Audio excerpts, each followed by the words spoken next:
Hello, everyone, and welcome to another episode of Dispelling Anti-Mormon Lies, Myths, and Rumors. My name is Jeremy Goff, and today I'm going to be addressing a super important topic, and then also helping apply that topic so that way some common misconceptions and anti-lions get resolved. Today I'm going to be talking about the differences in between doctrines, policies, procedures, or practices as they're sometimes called, and then actually people. Now, it's important to understand this because understanding this and understanding these four distinguished terms will allow us to not have our testimony caught up on certain things.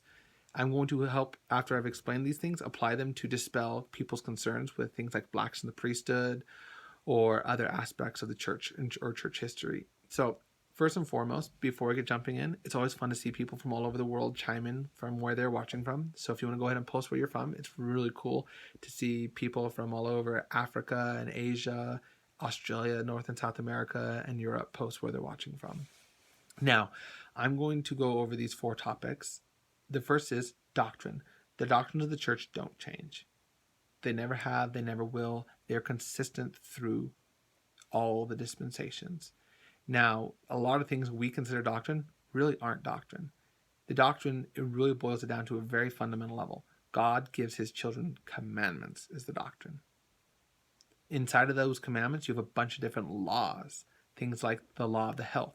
Depending on the dispensation and the age you're in, that law of health is different. Adam and Eve, the law of the health was simple. Don't eat the forbidden fruit. For the people in the time of Moses, it was the Mosaic law, don't eat unkosher things. For people in our day and age, it is the word of wisdom. That law is subject to change. President Nelson could stand up to a general conference and say, I have received a higher law. It supersedes the word of wisdom. The Lord's law of the health is X, Y, and Z. And that would be 100% doctrinal. The doctrine wouldn't be changing at all. The doctrine is that God gives his children commandments to help them come closer to him. LDS.org will go over the doctrines. I'll try to post a link to the area where they actually list the doctrines. There's only a handful of doctrines, actually. And the next thing I want to go over is policies. Policies do change. Policies is how the church administers to help us come closer to living the doctrines and to receiving the ordinances. Policy is rapidly changing under President Nelson. Policy is things like boys not receiving the priesthood till they're 12. Now we suddenly have 11-year-old deacons. Policy is that women are veiled in the endowment or when they pass away. That's changed as well. Any policy that prevents or causes any issues and frictions with living the doctrines is on the chopping block right now. People are seeing it all over the church. 3-hour church, that was a policy. We're going ahead and we're going to go take that out. The red and the blue handbook are policy handbooks, not doctrine handbooks. They are the official church policy to help us to live the doctrine. If the prophet receives revelation, those are subject to change. Now, next you have is practices. Practices are what members do. It's just kind of how we as a culture live the policies and the doctrines. They are most susceptible to contamination because the fourth and final element of the mix is people. People don't always do what is right. Now I'm going to go ahead and explain how you applying these four things can resolve a lot of issues. First, I'm going to go over, I've already actually talked a little bit about the word of wisdom, so I guess it's second. I'm going to go over blacks in the priesthood. Now, blacks in the priesthood was never doctrine. It wasn't. The doctrine is that the priesthood and that men have to hold the priesthood in order to be exalted.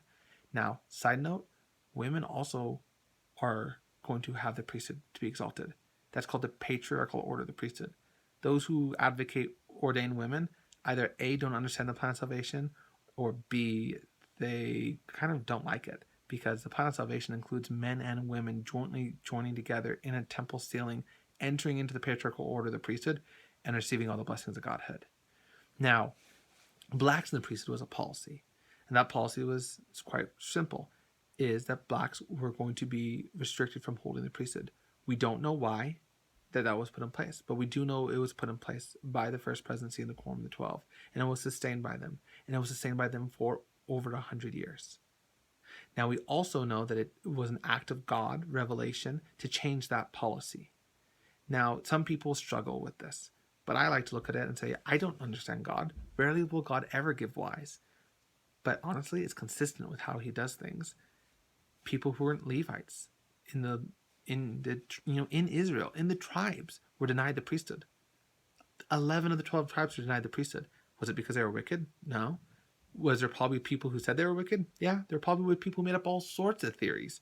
But God didn't validate any of those theories or follow or adhere to them. He simply said, Levites are going to have the priesthood. Nobody else is. And when the time came that he said everyone's going to have the priesthood, did they complain? Some probably did. But those always will have murmurers. At the time of Christ, people wanted to give the gospel to the Gentiles. The Gentiles wanted the gospel. Jews didn't really want to give it to them. Gentile came to Christ and asked for it. And he told her, the woman, no, it's not for you to give the children's meat to the dogs. But when Peter was the prophet, the time had come to change that policy. And the prophet, acting on behalf of Jesus Christ, instituted a new policy, giving the gospel to the Jews and the Gentiles. The Jews probably complained. That's okay. People will always murmur. The Gentiles probably were like, why did you wait so long to give it to us? Why wouldn't Jesus give it to us? That's okay. People will always murmur. But at the end of the day, the policy changed and the gospel was taught to all the world. Same with us. Blacks were restricted from the priesthood. The policy changed. And when the time was right, it was given to all men, regardless of their race or nationality. And now we have the option of either A, murmuring and complaining, or B, saying, I don't understand how God and why God does what he does, but obviously he has a purpose. I'm going to go ahead and work off what we have now. And that is that all men can receive the priesthood. And if you look at it, honestly, Africa's kind of showing up the rest of the world. The church is growing faster there than anywhere else in the world. There are more saints in Africa than in Europe. Think about that for just 10 seconds. There are more saints in Africa than in Europe.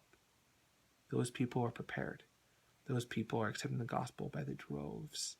There was a point where I want to say Zimbabwe had over 60% of the members in Zimbabwe were converts of less than 3 years. We're talking thousands of people who joined the church. In the States, most missions struggle to have 200 or 300 converts. In Africa, some missions are having 2, 3, 4, 5,000 people join the church in a single year. The African saints obviously don't have issues with the fact that they have the gospel now. They're just accepting it and living it. Now, the next step down the chain is practices. Practices and procedures, how we do things. They're not doctrinal. Those things are almost often corrupted by Mormon culture, as I call it. It is the culture that it lives within the gospel. It's not part of the gospel, and it adds a fence or a hedge around things. Things like you've got to carry the sacrament with your right hand, or you've got to wear a white shirt and tie, or you need to go to the front of the room and say the prayer up there. It's not doctrine. It's not official church policy, but it's kind of the practice. It's kind of the procedure that we do. It's those little nuances of the church, the unwritten rule of things that make it kind of stifling to live sometimes. And then at the very bottom of the totem pole, you got people. Even with perfect doctrine, with clear policies, with healthy practices and procedures, you're going to have people. And some people do dumb things.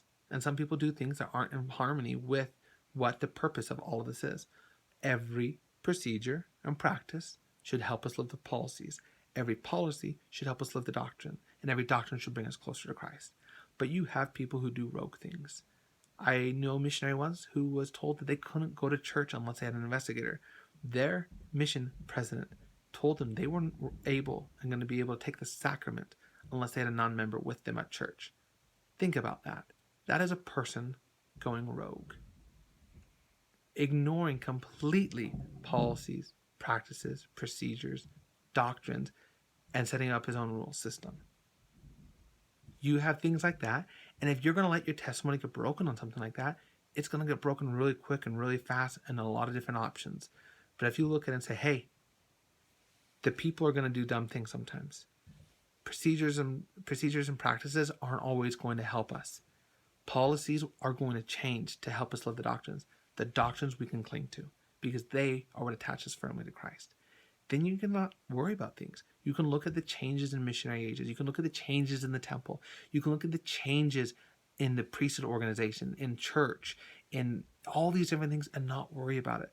But you can also look at it and know certain changes aren't going to be coming. The church isn't going to announce that women are going to hold priesthood offices and ordinations in this life. We already know from the plan of salvation that they enter into the patriarchal order of the priesthood when they're sealed. So there's not a need or an issue with that. We know that men and women must be jointly together in the patriarchal order to be exalted. So there's not a need for some of these changes. People who advocate many changes within the church honestly don't understand the doctrines. They don't understand the policies. They don't understand the practices and procedures. And often they're mad at people. And they think that a people is a reason to adjust a policy, when in reality, typically it is a practice or procedure that has gone bad that causes a policy to change. And policies will go back and forth. A lot of people don't realize policies are inspired and given by revelation, but they're not permanent. They can change at any time. Just like the word of wisdom, which is the law of the health, is the policy and commandment for us in our day, it was not the same law of the health that was given to Moses. It was not the same law of the health that Christ lived. It was not the same law of the health that Adam and Eve lived. And it might not be the same law of the health, and it probably won't be the same law of the health that will be lived in the millennium. That's okay. The overarching doctrine is God gives us commandments, and he gives us commandments for our health. And the law of the health in our day and age says don't drink, don't smoke, don't do addictive drugs, and don't have tea or coffee. And that is what our law is. There's not an issue that Jesus drank wine, and he did, because that wasn't the commandment for him. That wasn't the policy. That wasn't what the prophet was saying. It wasn't disobeying the prophet and breaking a commandment to drink wine in his day and age. Just like Adam and Eve were told not to partake of the forbidden fruit. That was their directive and what they were told to do. And so as we prepare for General Conference, as you listen to the changes that will happen, ask yourself, is this a policy, a procedure, or doctrine that's changing? And you will never hear a doctrine changing. You'll always hear policies changing to help us come closer to Christ, to help us more fully live the doctrines, because the church is coming more and more fitly together as the restoration continues. Because ultimately, the goal of everything is to bring us unto Christ and help us bring others. So I hope by understanding this framework, you can start to alleviate a lot of these questions, doubts, or concerns you have in your doubt buckets, to start dumping out some of these worries, to start saying, hey, you know what? This isn't a doctrine. This isn't something I need to worry about. And you won't need to have that fear or that anxiety or the doubt anymore in your life. The church is true. I testify that President Nelson is a prophet of God. I testify that the Book of Mormon is real. It was translated by the gift and power of God, and by abiding by its precepts, combined with the Bible, a man will get nearer to God than by any other thing. I testify that if you listen to conference, you can gain testimony of these things too. And that is my testimony. Jesus is the Christ. God truly loves us. In the name of Christ, amen. You all have a good rest of your Sunday, and if there's a topic you'd like me to address in the future, feel free to comment. Have a good one. Bye.